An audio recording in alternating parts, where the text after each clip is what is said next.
আপনাদের টাকা বেশি হয়েছে, টাকা খচখচ করে আপনারা দিতে চান, আপনারা ধৈর্য ধরবেন নি। ঠিক আছে, একটা কাজ সিস্টেমের মধ্যে দিয়ে চলতে হবে। আর আজকের একটা ভিডিও তোমাদের জন্য, আর এই ভিডিওটা ঠিক আন্ডার 18 যারা আছো, যারা বাড়ি থেকে যে কোনো ভুল কাজ করে চলে গিয়েছো, যেটা বাবা মায়ের সাথে ঝগড়া হোক বা যে কোনো রকম ভুল সিদ্ধান্ত, আজকে তোমাদের জন্য। তো তোমাদের এই ভিডিওটা তাদের জন্য যারা এই মুহূর্তে মানে ধরুন আমি আছি এখন হাওড়া জেলায়, কিন্তু আপনি হাওড়া জেলার বাসিন্দা হয়ে আপনি আছেন পশ্চিম মেদিনীপুর জেলার সিডব্লিউসি অর্থাৎ চাইল্ড ওয়েলফেয়ার কমিটিতে, মানে যেটাকে হোম বলা হয়। তো আপনাদের ক্ষেত্রে মেয়েকে রিলিজ করানোর জন্য যে নিয়মটা আছে, অনেকেই আছেন যারা মানে বাসিন্দা হয়তো হাওড়া জেলার, কিন্তু পশ্চিম মেদিনীপুর জেলার হোমে আপনার বাড়ির কেউ আছে, মানে মেয়ে, যে কোনো কারণে হোক। তো আপনাদের ক্ষেত্রে কি কি করণীয় সেটা কিন্তু আজকে আমি আপনাদেরকে ছোট্টভাবে এই তো মানে ভিডিওতে তথ্য আকারে একটা দিচ্ছি। আপনারা টোটাল সম্পূর্ণ ভিডিওটা দেখতে থাকুন, তাহলে কিন্তু আজকে টোটাল বিষয়টা বুঝতে পারবেন। তো তোমাদেরকে আমি একটা ছোট্ট তথ্য দিতে চাইছি, যে ব্যাপারটা হচ্ছে যে আমি গত বুধবার অর্থাৎ 16 তারিখে মেদিনীপুর সিডব্লিউসিতে গিয়েছিলাম। সেখানে সারা দিন প্রায় 12 ঘন্টা কাটানোর পরে আমি ফিরে এসেছিলাম বাড়িতে। তো সেখানে যাওয়ার পরে আমার যে অভিজ্ঞতাটা হয়েছে, সেই অভিজ্ঞতাটা আমি তোমাদের সাথে শেয়ার করছি। আমি গিয়েছিলাম হাওড়া জেলার একটা সমস্যা নিয়ে। তো হাওড়া জেলার একটি মেয়ে আছে আমাদের মেদিনীপুরের হোমে, তো তাকে রিলিজ করার জন্য। কিন্তু সেখানে গিয়ে যে তথ্যটা জানতে পারলাম, সেই তথ্যটাই তোমাদেরকে দিচ্ছি, যাতে আগামী দিনে তোমরা যারা ধরো হাওড়া জেলার কেউ বা হুগলি জেলার বা যে কোনো জেলার অন্য জেলার হোমে আটকে আছে, তাদের যে কি নিয়মটা হতে পারে সেটা কিন্তু তোমাদের কাছে টোটাল এই ভিডিওর মাধ্যমে আমি জানিয়ে দিচ্ছি। তো তার আগে তোমাদের একটা ছোট্ট ভিডিও দেখিয়ে রাখি। যে এই ভিডিওটা তোমরা দেখতে পাচ্ছ, যে একজন বাবা মা, মানে একটা মেয়ের বাবা মা, তারা আমার কাছে এসেছে। মানে এসেছে বলতে তারা ঘোরাঘুরি করছিল, কিন্তু আমি তাদেরকে জিজ্ঞাসা করলাম যে সমস্যাটা কি হয়েছে, মানে জানার জন্য, নিজের অভিজ্ঞতার জন্য। তো তারা বললো যে তাদের মেয়ে, মানে তাদের বাড়ি হচ্ছে শ্যামপুরে, হাওড়া জেলার বাগনান শ্যামপুর। সেখান থেকে তাদের মেয়ে বাড়িতে ঝগড়াঝাটির কারণে বেরিয়ে চলে আসে, এবং মেদিনীপুর জিআরপিএফ এর তরফ থেকে তাকে রেস্কিউ করে ওই মেদিনীপুর হোমে রাখা হয়। কিন্তু এখন হোম থেকে যে তাকে ছাড়াবে, সেটার জন্য কিন্তু একটা নির্দিষ্ট প্রসিডিওর আছে।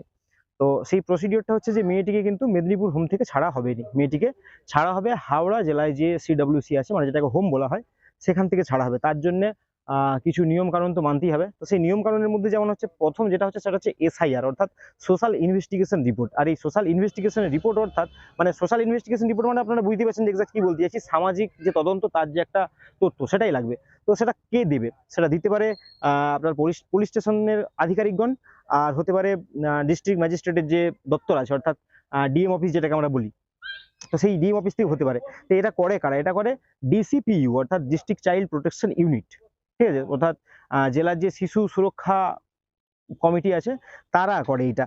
তো যাদের ধরুন এই মুহূর্তে আপনার মেয়ে হাওড়া জেলার আছে পশ্চিম মেদিনীপুরে, তো প্রথম কাজ হচ্ছে যে পশ্চিম মেদিনীপুর সিডব্লিউসি ডিসিপিইউ মেদিনীপুরকে একটা এসআইআর রিপোর্ট করার জন্য নির্দেশ দেবে, এবং সেই রিপোর্টটা যাবে হাওড়া। হাওড়া থেকে সেই রিপোর্টটা হওয়ার পরে আবার যাবে মেদিনীপুর, তারপর মেয়ে ট্রান্সফার হবে।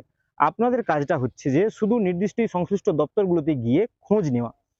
ধরুন 7 দিন হয়ে গিয়েছে আপনার মেয়ে মেদিনীপুরেই রয়েছে, আপনাকে মেদিনীপুর ডিসিপিইউতে যান। তো মেদিনীপুর ডিসিপিইউতে যাওয়ার পরে সেখান থেকে তারা একটা চিঠি করবে আপনার ওই হাওড়া ডিসিপিইউতে। মানে আমি শুধু হাওড়ার উদাহরণটা দিলাম, তো আপনাদের যার যেটা সেখানেই।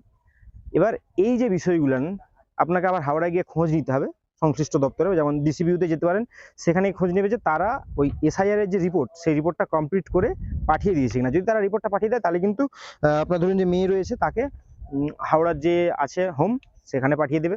তো সম্ভবত হাওড়ার হোমটা আছে লিলুয়াতে। এবার সেখান থেকে হোমের তরফ থেকে আপনাকে ফোন করে ডাকা হবে যে আপনার মেয়েকে রিলিজ করা হবে। তো এই হচ্ছে প্রসিডিওর। এবার যে মেন বিষয়টা আপনাদেরকে বলি, দেখুন এই যে সিডব্লিউসি ডিপার্টমেন্ট আছে অর্থাৎ চাইল্ড ওয়েলফেয়ার কমিটি, মানে এই যেটাকে হোম বলা হয়, এই সব কাজের জন্য কিন্তু 25 পয়সা পর্যন্ত খরচ হয়নি। মানে অনেকের মধ্যে ভ্রান্ত ধারণা আছে, অনেক সময় আমার সামনে অনেকে বলেছে যে আমাদের কাছ থেকে 2000 টাকা নিয়েছে, কার কাছ থেকে 5000 টাকা নিয়েছে। তো আমি আপনাদেরকে আশ্বস্ত করছি যে এই টাকাগুলো কেউ নেয়নি। আপনাদের টাকা বেশি হয়েছে, টাকা খচখচ করে আপনারা দিতে চান, আপনারা ধৈর্য ধরবেন নি। ঠিক আছে, একটা কাজ সিস্টেমের মধ্যে দিয়ে চলতে হবে। আর এটা সেই মানে অন্য কোনো ডিপার্টমেন্ট নয় যেখানে গিয়ে আপনি হয়তো ভাবছেন যে আমি একটু গাঁঠের কড়ি খরচ করে তাড়াতাড়ি করে নেব। এটা সেরকম নয়। এটার একটা নির্দিষ্ট সিস্টেম আছে, নিয়ম আছে, তার মধ্যে দিয়েই হবে।